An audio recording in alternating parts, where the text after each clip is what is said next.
Mogadishu because it's home and it's a global hub for the Islamic healing industry.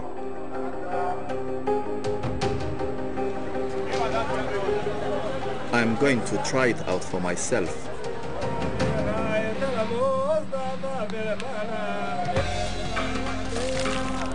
I've paid this traditional healer $100 to get rid of my pain.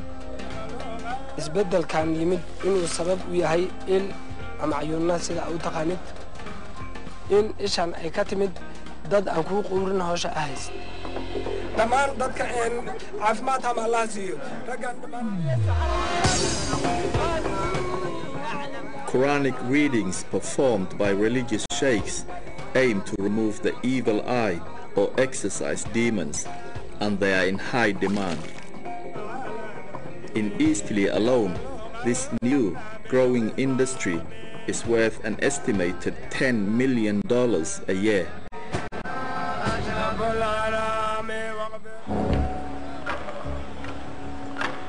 While these Quranic readers might put a dent in their clients' wallets, that's the worst damage they do. But some of Eastleigh's religious healers are running rehabilitation centers for the treatment of drug abuse or mental illness. And I've received reports that men and women are held against their will and physically abused in these centers. Some families think the best way to rehabilitate their children is to lock them up. But some of these parents don't know exactly what happens in these rehab centers, because these rehab centers are run by religious figures we call sheikhs, and these sheikhs are usually trusted within the community. As a Somali and practicing Muslim, I've come to Nairobi to investigate these rehab centers. It's very difficult to gain access, but one of them did agree to let us film inside. Yeah, the boss. Thank you. Sheikh Hussein founded Mustaqim 2 years ago.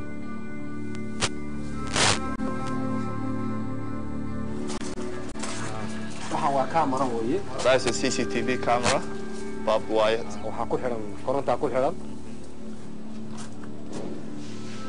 Through another bolted door is the main complex and yard.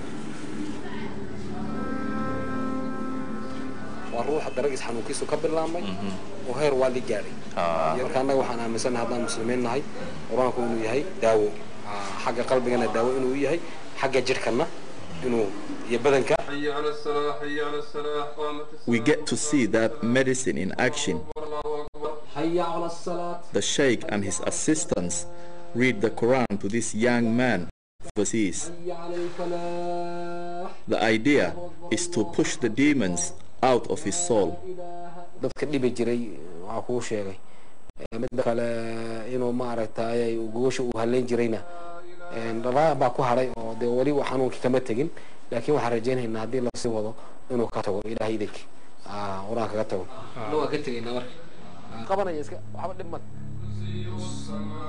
But then the Sheikh refers to a more aggressive form of treatment.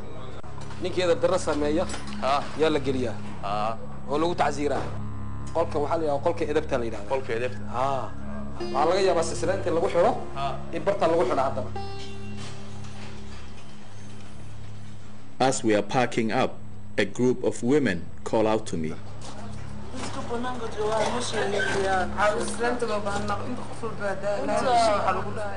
They say that far from taking drugs, their only crime is to have fallen out with their husbands or relatives who have paid for them to be imprisoned here.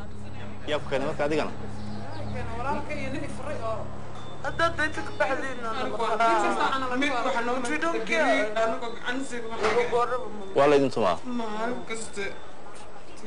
don't have freedom.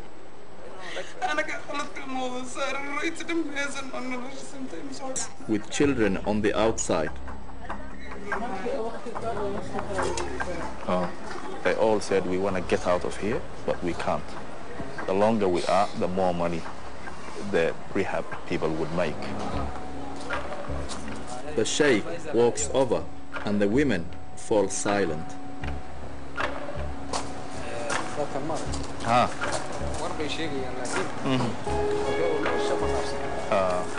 While these women's claims are deeply worrying, we have heard even worse reports of abuse coming from other rehab centers in Eastleigh. One of those is called Darushifa, and we found a member of staff willing to speak out about what happens inside.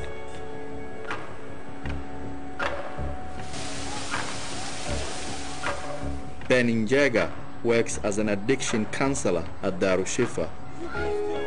He recounts his first day in the job with horror. I thought it was like torture, a torture chamber. Clients were locked up in rooms. The rooms were dark. There was no ventilation. But despite being appalled by what he saw, Ben decided to keep on working at the center, hoping he could eventually improve conditions for the clients. I made very serious recommendations written down. But Ben says the owners ignored him and the abuse continued. So it was a constant fight, a constant fight, a constant fight. He says most of the men locked up in Darushifa aren't even addicted to hard drugs.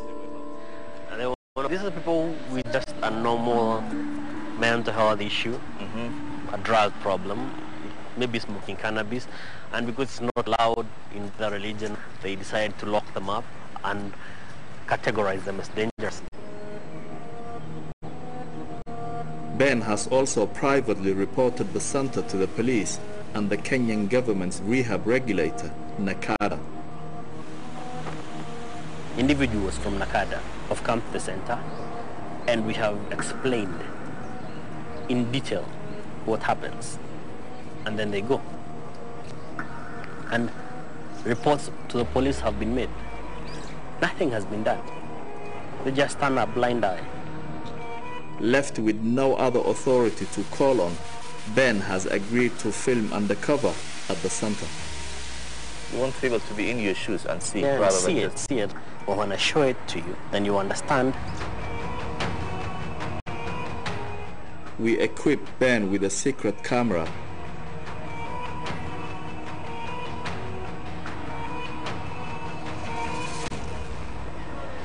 Good luck, Ben. We also ask him to record regular video diaries while undercover.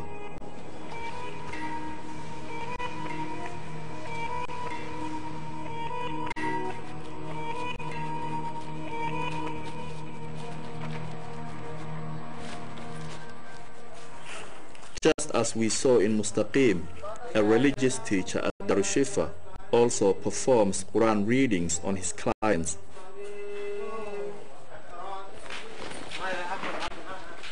On Ben's first day filming, a new arrival is brought in, Ali. His mother says Ali has been having problems with the school and is into drugs.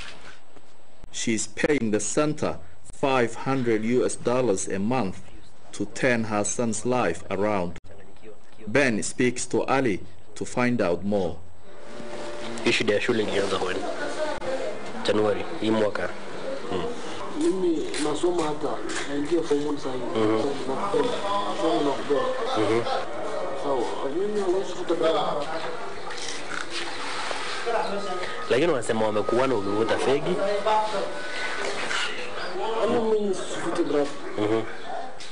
The center has already conducted a drug test on Ali. No traces of narcotics were found. So mimi nimeandika na tufai kuwa hapa. Leo unajua mimi si mimi nachukua pesa. Wamesema kama sio. You had PSG.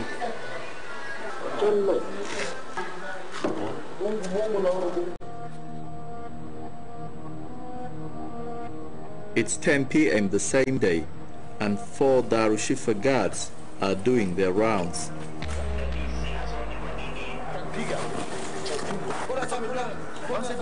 They are forcing some of the inmates to drink a liquid called harmala. Seconds after drinking, it makes them vomit violently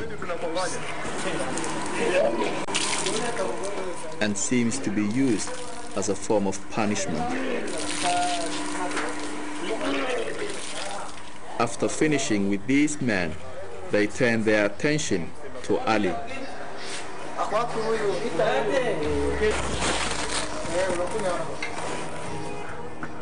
He's prevented from leaving by a guard holding a rubber whip.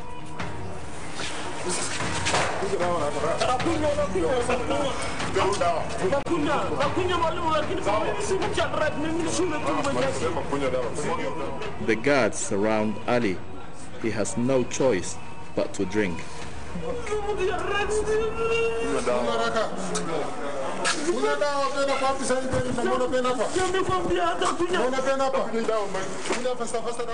Ali gives in and drinks the harmala and then vomits. A few minutes later, weeping, he pleads for the ordeal to end.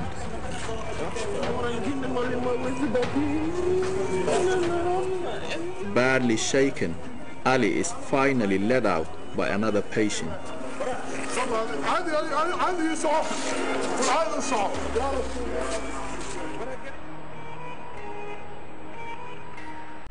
That night, Ben hands over the day's footage. He's also smuggled out a sample of the harmala solution so that we can send it for testing.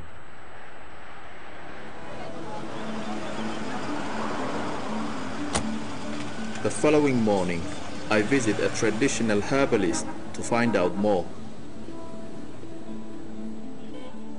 At Darushifa, the staff produced a concentrated solution from harmala seeds, which have been used as a herbal medicine for thousands of years. They claim it detoxifies drug addicts, but those who drink it suffer hallucinations, terrible chest pains, and severe vomiting. jirka lagu nadiifiyo ha dadka oo macaan wax inta la eg baa qofka la siiyaa hal hiris waaya hiris qaadaysa oo kulaaqay haye wala siinaha dad waxaan aragnay koob la siinayo maya koob la siin karo koos waxa waaye koos qofku ku dhiman kara waxa hadii u badiso. Our lab tests on the center's harmala solution have revealed that a full cup contains 100 times the recommended dose for an adult, which could be enough to kill.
We have gone undercover to expose evidence of systemic physical abuse at one Darushifa.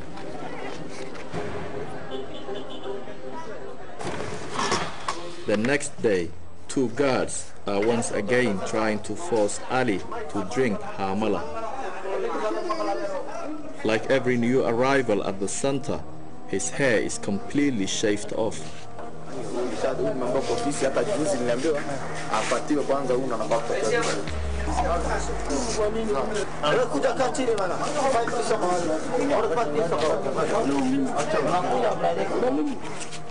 One of the security team then picks up a rubber rod and joins in.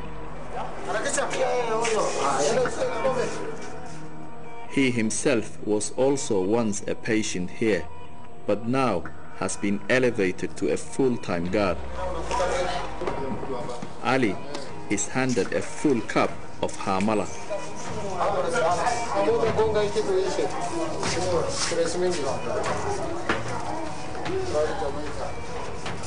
But Ali appears to have had enough and starts to resist despite the threat of violence.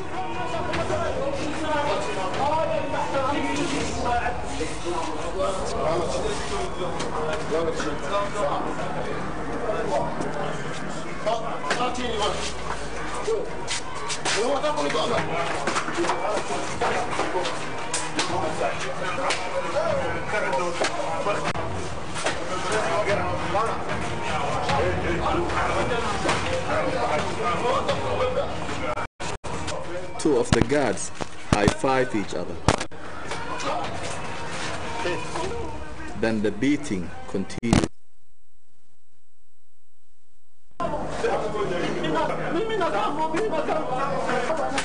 The guards proceed to beat Ali. 5.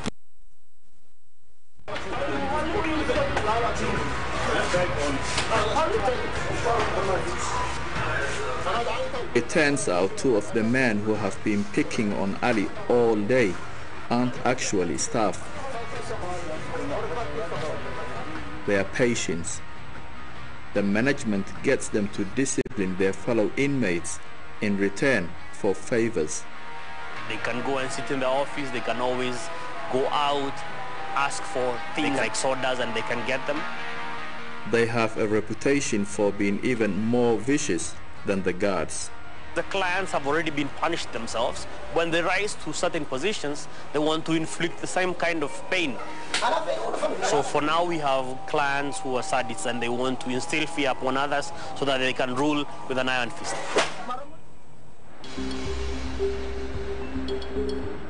One man who knows all about the brutality at Darushifa is Muhammad Ali, an 18-year-old from London. He spent 3 months inside last year. He says it all began when the police picked him up off the streets. I see 2 police officers in a car. Didn't know what they wanted. I went inside, they put me in the middle. As soon as I went in the middle, they handcuffed me. Then they drove all the way to Darushifa. Me, as a child, I wasn't in no gangs. I wasn't a troublemaker. Back in London, I was in 6th form. I was applying for college. I actually got accepted, then I came here for 2 weeks. Then that's what tragedy happened. You say tragedy? What do you mean? Just because my life has just gone wrong, to be honest. Muhammad found himself subjected to beatings and forced imprisonment. The same treatment our investigation has revealed at the center.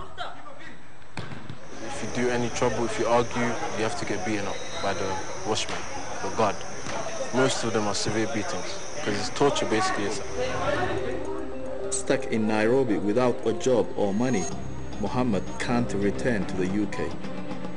So what do you do? Just keep quiet? Yeah, just keep quiet. Because here the police is very different, there's nothing you can do.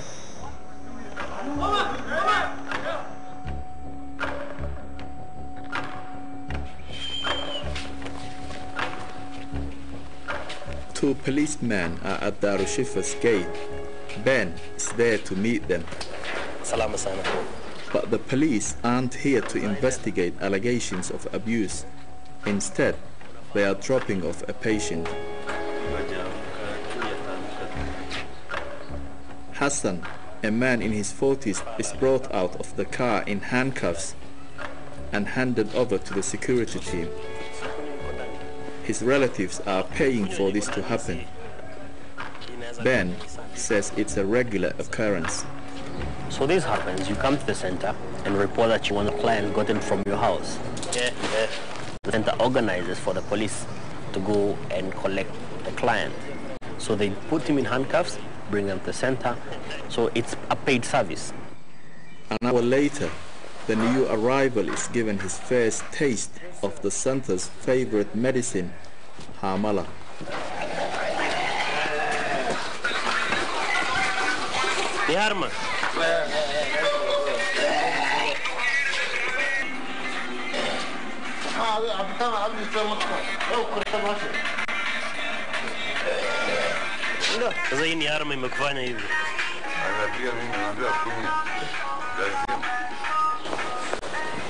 The guards subject the most fragile patients at the center.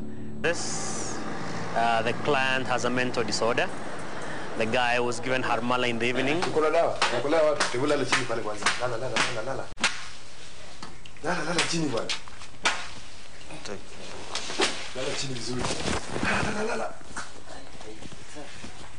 The reaction was very bad for him.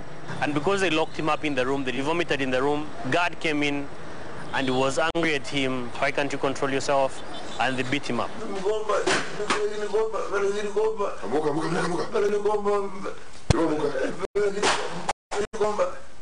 The guard seems to be toying sadistically with his victim.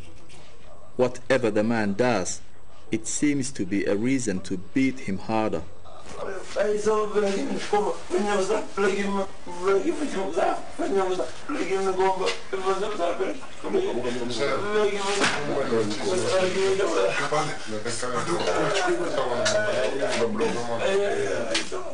It turns out this particular guard has a strong motivation to be as violent as possible.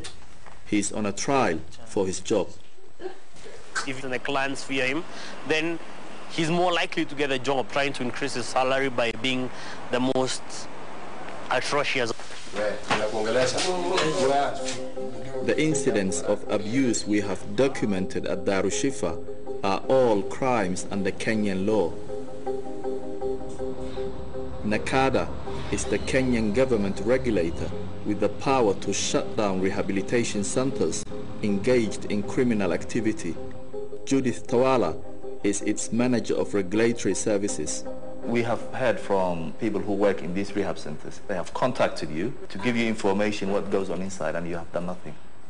We also need to be careful when we get information. Sometimes it could be malicious information, but any information we get from anybody in regards to rehabs, we don't take it lightly. I can assure you. We know some of these places have been raided several times, owners arrested but not charged. A week later, they reopen. Why isn't NACADA doing enough to stamp out this practice?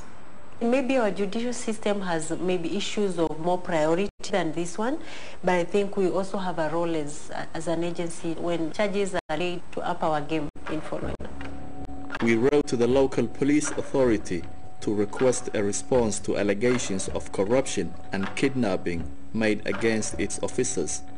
There was no response. We also requested an interview with the owner and executive director of Darushifa, Ahmed Ismail. He dismissed our allegations as just propaganda. While the authorities may be slow to react to this issue, as a community, we Somalis also... The support is incredible.